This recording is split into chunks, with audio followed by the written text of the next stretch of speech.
Menteri Komunikasi dan Informatika Budi Aris Setiadi menyebut kecepatan internet Indonesia naik 10 kali lipat selama 10 tahun masa jabatan Presiden Joko Widodo. Budi menyebutkan pada 2015 lalu kecepatan internet Indonesia hanya 2,5 megabyte per second. Sekarang di tahun 2024 sudah mencapai 25 megabyte per second. Budi Ari pun berharap peningkatan dari segi kecepatan internet tersebut dapat ditingkatkan di pemerintahan berikutnya agar proses transformasi digital di Indonesia terus berjalan. Tidak hanya itu, selama 10 tahun masa pemerintahannya, Presiden Joko Widodo juga sukses membangun infrastruktur telekomunikasi di wilayah timur dan daerah terdepan, terluar, serta tertinggal atau 3T. Selengkapnya akan kita bahas dalam pencapaian Presiden Joko Widodo dalam membangun jaringan telekomunikasi Indonesia selama 1 dekade pemerintahannya. Kita masuk ke slide pertama. Jadi selama 1 dekade pemerintahan dari Presiden Joko Widodo telah banyak upaya mempercepat proses digitalisasi di seluruh negeri.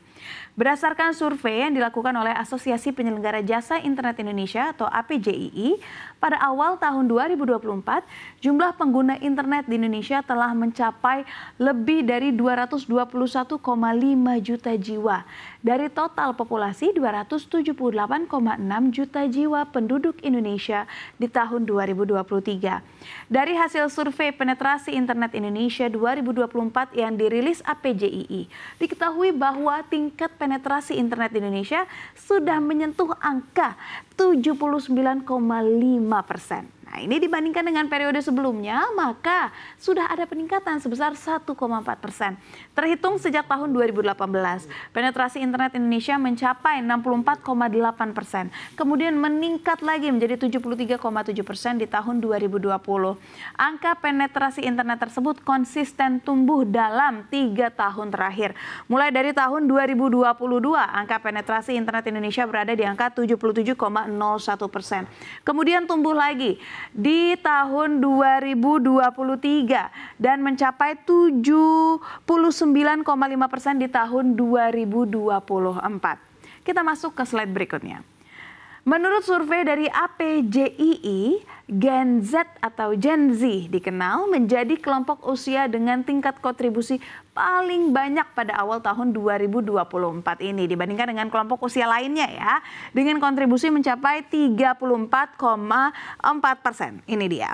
Dua kelompok usia lainnya yang juga punya tingkat kontribusi besar adalah milenial yang mencapai 30,62% dan Gen X yaitu mencapai 18,98%.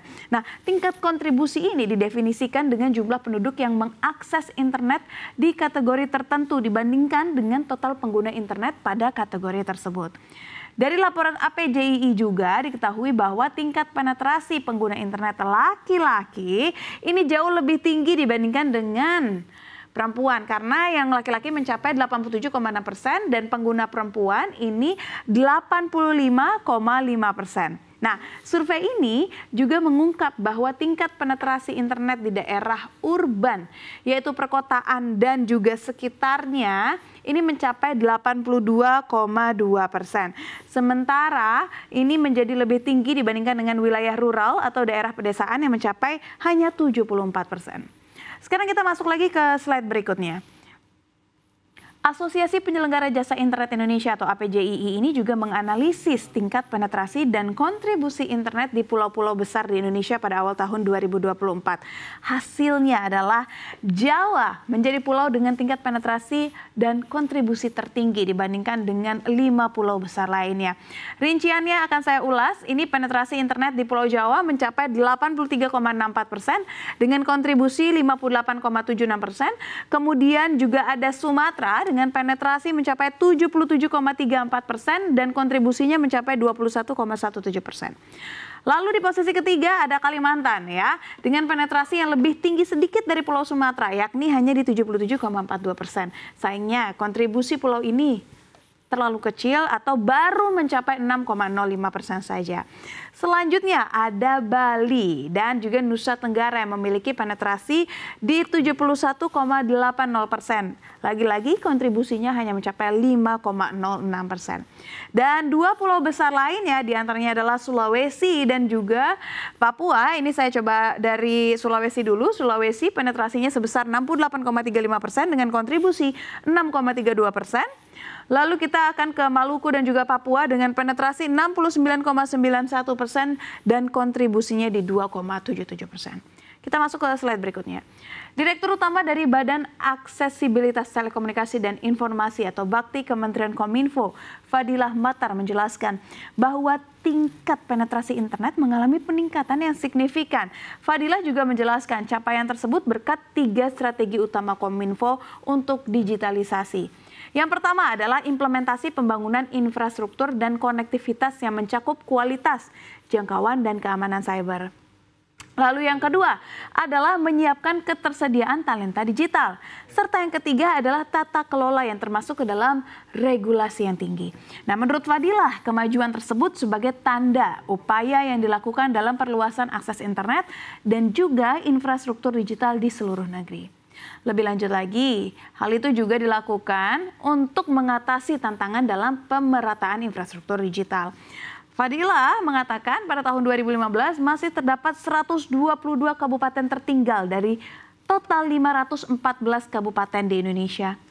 Namun pada periode kedua pemerintahan Presiden Joko Widodo, jumlah kabupaten tertinggal ini mulai berkurang menjadi hanya tersisa 62 kabupaten saja. Fadilah pun memastikan bahwa Kominfo terus berupaya dalam memberikan akses teknologi informasi dan komunikasi bagi seluruh lapisan masyarakat, termasuk mereka yang berada di wilayah terpencil. Selanjutnya, Menteri Komunikasi dan Informatika Budi Aris Setiadi juga menyatakan kecepatan internet di Indonesia meningkat sejak tahun 2014 pada kisaran 2,5 Mbps, kini menjadi 25 Mbps di tahun 2024. Ini saya akan tunjukkan ya. Jika kita lihat tingkat kecepatan internet di Indonesia dengan mobile, ini kita berada di angka ataupun di peringkat 83 dari seluruh peringkat yang ada di dunia. Dengan kecepatan downloadnya ini 29,40 Mbps, uploadnya di 13,63 Mbps, dan latensinya hanya di 24 milidetik.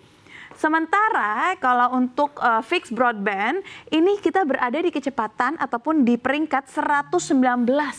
Ini juga sudah naik ya, dua peringkat dibandingkan dengan sebelumnya. Dan ini peringkat dari seluruh negara yang ada di dunia. Kemampuan download kita 32,06 Mbps, uploadnya 19,37 Mbps, dan latensinya 8 milidetik. Budi Aris sendiri mengakui masih ada tantangan berkaitan dengan cakupan konektivitas internet yang masih belum merata antara pusat perkotaan dan juga pedesaan. Menurut Menkominfo, kendala itu terjadi karena ada proyek pembangunan Base Transceiver Station atau BTS yang mangkrak. Meski demikian, Budi Ari menegaskan penyebaran akses internet di Indonesia semakin merata. Menurut Budi Ari, peningkatan ini didorong oleh berbagai proyek pembangunan infrastruktur telekomunikasi yang telah dilakukan oleh pemerintah dalam 10 tahun terakhir. Seperti jaringan BTS 4G, proyek Palaparing, serta satelit Satria 1 yang sudah mengorbit pada 18 Juni 2023 lalu. Proyek-proyek tersebutlah yang bertujuan untuk memastikan pemerataan jaringan internet ke seluruh pelosok negeri, terutamanya di wilayah-wilayah yang selama ini sulit terjangkau oleh jaringan komunikasi. Kecepatan internet yang semakin tinggi ini sangat penting untuk mendukung perkembangan berbagai sektor seperti ekonomi digital, pendidikan, kesehatan, dan juga beragam sektor lainnya yang kini mulai bergantung pada teknologi digital. Kecepatan internet juga menjadi penanda bagi kemajuan ekosistem digital lainnya seperti pendidikan, ekonomi digital, kesehatan, dan juga sebagainya. Mengenai prospek ke depannya, Budi Ari menegaskan bahwa pemerintah akan terus mendorong peningkatan kecepatan dan jangkauan internet di seluruh Indonesia. Menurut Budi Ari, pemerintah berkomitmen untuk terus berinvestasi dalam infrastruktur digital yang lebih baik agar seluruh masyarakat Indonesia dapat menikmati layanan internet yang lebih cepat dan lebih merata. Kehadiran infrastruktur digital yang semakin kuat dan cepat diharapkan dapat mempercepat transformasi digital di berbagai sektor, memberikan manfaat ekonomi yang lebih besar, serta memperluas akses terhadap layanan publik yang lebih baik, seperti pendidikan, kesehatan, dan juga semuanya di seluruh Indonesia. Yang terakhir adalah Presiden Joko Widodo menyampaikan dalam Festival Ekonomi Keuangan Digital dan Karya Kreatif Indonesia pada Agustus 2024 lalu. Ekonomi digital akan tumbuh 4 kali lipat di tahun 2030. Sekitar 210 hingga 360 miliar dolar Amerika Serikat atau setara dengan 5.800 triliun rupiah.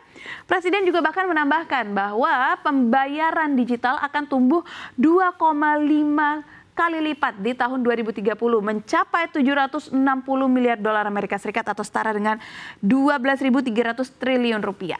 Menurutnya pertumbuhan tersebut bisa dicapai karena Indonesia didukung oleh puncak bonus demografi di tahun 2030, yaitu sekitar 68% berusia produktif. Selain itu, saat ini jumlah ponsel aktif di Indonesia mencapai 354 juta ponsel yang melebihi jumlah penduduknya saat ini yang mencapai 280 juta jiwa. Oleh karena itu, Kepala Negara menekankan bahwa transformasi digital khususnya di bidang ekonomi dan bidang keuangan menjadi sangat penting. Potensi besar ini semakin didorong dengan pesatnya perkembangan teknologi termasuk penerapan artificial intelligence dalam berbagai sektor, mulai dari administrasi, jasa, hingga hiburan ataupun entertainment. Dan pemirsa, pembangunan infrastruktur telekomunikasi yang masif dilakukan pemerintah selama 10 tahun terakhir dinilai berhasil mengubah kualitas kehidupan rakyat. Melesat tumbuh lebih baik terutama masyarakat di daerah termasuk daerah 3T. Dengan adanya pembangunan infrastruktur ini, mereka telah merasakan peningkatan kesejahteraan ekonomi sebagai buah dari kemudahan jaringan internet di wilayahnya. Hal ini juga semakin menegaskan bahwa pembangunan infrastruktur di era kepemimpinan Presiden Jokowi sangat berdampak besar terhadap pertumbuhan ekonomi Indonesia demi mencapai cita-cita Indonesia Emas di tahun 2045 mendatang.